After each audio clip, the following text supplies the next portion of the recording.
Alright ladies, so today I'm going to be changing the battery of my 2018 Jeep Cherokee.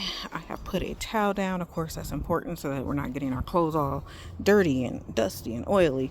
And I'm just changing out the battery in case you're new to learning how to take your battery out, because this was definitely my first time. So the first thing you're going to want to do is unscrew the bolts here to get this off. This was actually on here like this, and then you're going to want to kind of use a screwdriver or something to get up under here and get that loosened. So this is the red, so it's positive. The red one means positive. And then this one is black. So this tape right here is black. And so that's the negative. And again, this was on here as such. These things get a little corroded over time, but this battery's pretty clean. I just got it in 2022. And I actually got my first one, my Jeep's a 2018, like I said. I bought it in 2019. The battery went bad in 2020, so not even a year after I got it. And one thing, I know there's a lot of people moving down here to Arizona, so one thing to note is that it's going to be a very common thing for you to have to replace your battery because of the heat. So I learned that very early on. I had to replace my first battery, and then with that first battery in 2020, I was able to get the second battery replaced for free because of the 3-year replacement warranty on it that I got when I purchased it. So every single battery is going to have its own replacement warranty, and once you replace it one time, you don't get to replace it again. So here it is, 3 years from 2022, but it's not quite September. But this again is from the original date of 2020.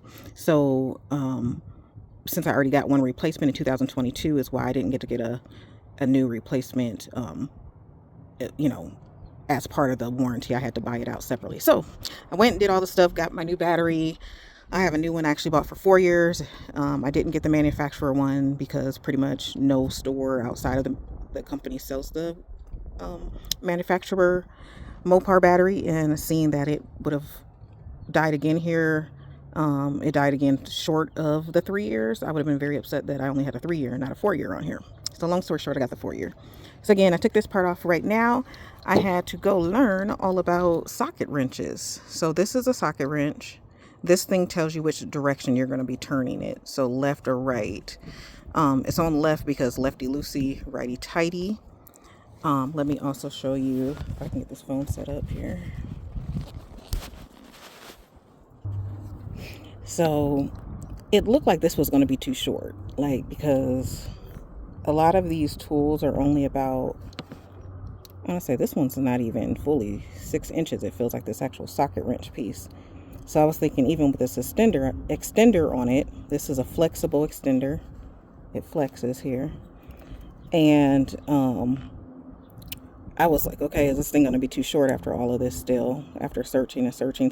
So I went to my local Harbor Freight store looking for a socket wrench tool, but I wasn't getting a lot of help there. So I ended up doing some YouTubing and going to the place I got the battery from, and was able to get a little better idea and demonstration. And then also my mom, she's kind of a jack of all trades, master of many.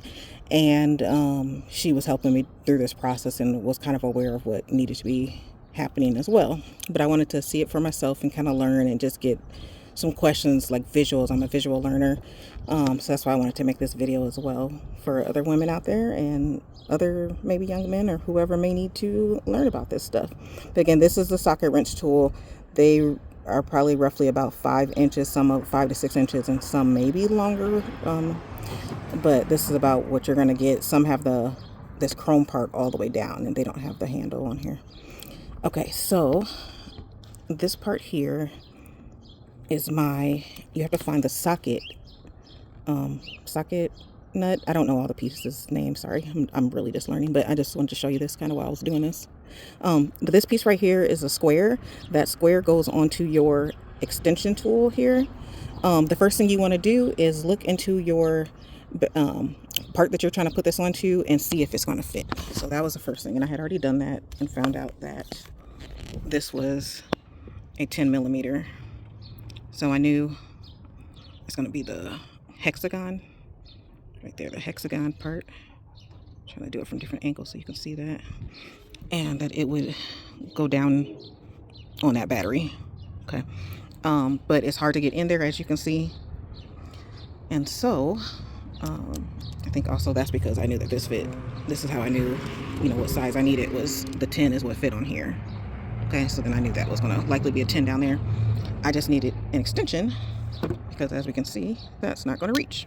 But with my 6-inch flexible extender added on, it reaches just fine down in there. So I'm going to put it back together real quick.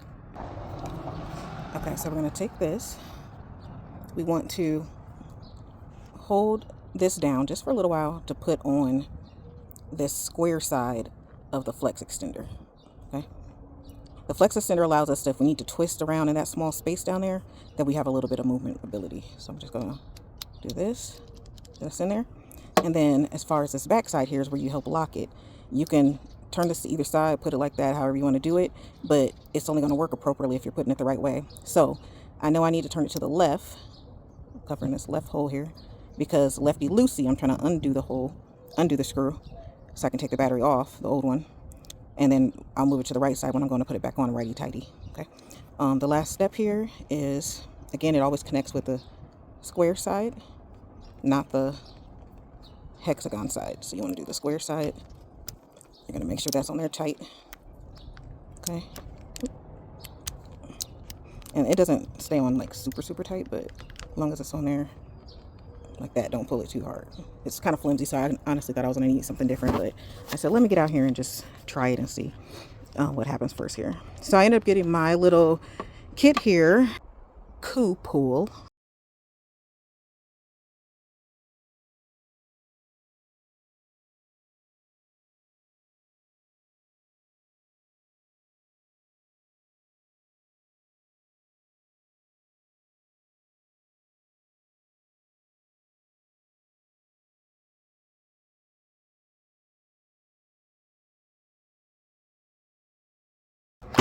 Or the other kit. But here we go. I'm going to finish out this task.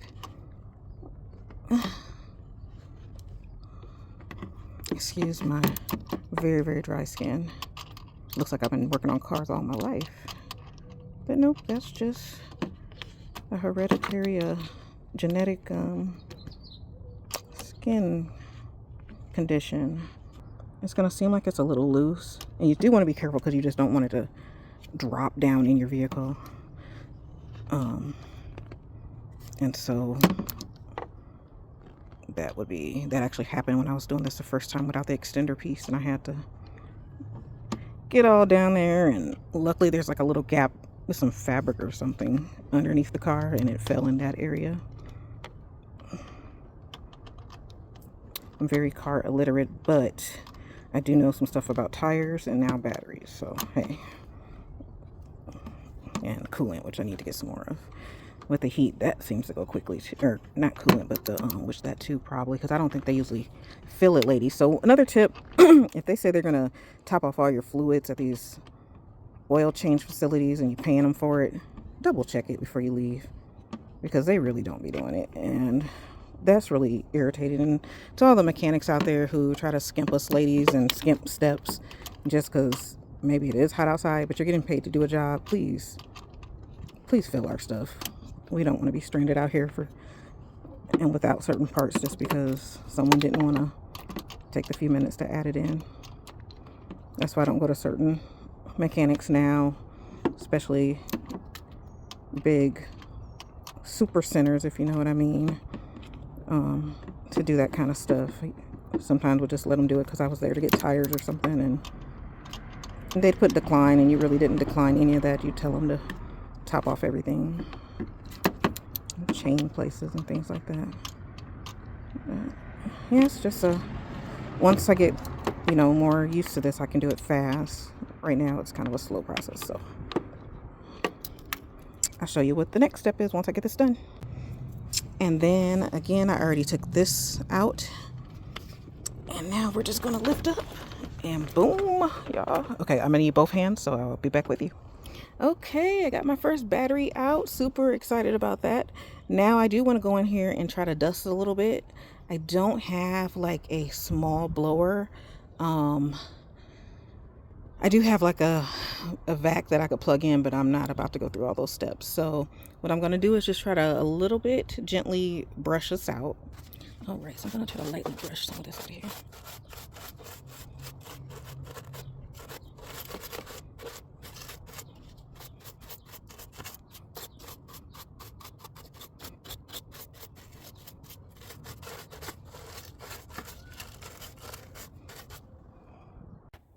All right, so I did decide to go ahead and do a little bit of sweeping in here, and now I'm about to vacuum it.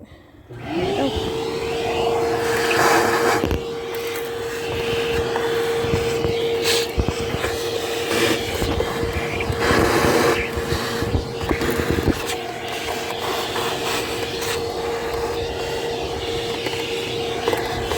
All right, now that that's looking as good as it can be for a car that's sitting outside, let's get the new battery in. Okay, so I put the new battery in here. I just want to make sure it's perfect placement before I get these all attached, because it is built ever so slightly different on the way that it connects down here. There's 3 little circles. Just want to make sure it's in there perfectly, and we'll get her tightened down. All right, so the part that I'm talking about is how it has that one circle right there. That's where the other battery bolted down to, but this one has 3 little spots and they really don't line up quite right. So I'm gonna need to take a little moment to get this figured out a little better. You can see it a little better now. Right there, and then this one has the 3. So, all right guys, so I think I got it. I just gotta get this twisted on here. So we'll see what it's looking like here in a second.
Got that done. I'm hoping I did that right. It got done pretty quickly there, so. But now I have the hang of it too. So anyways, now we are going to take off this part.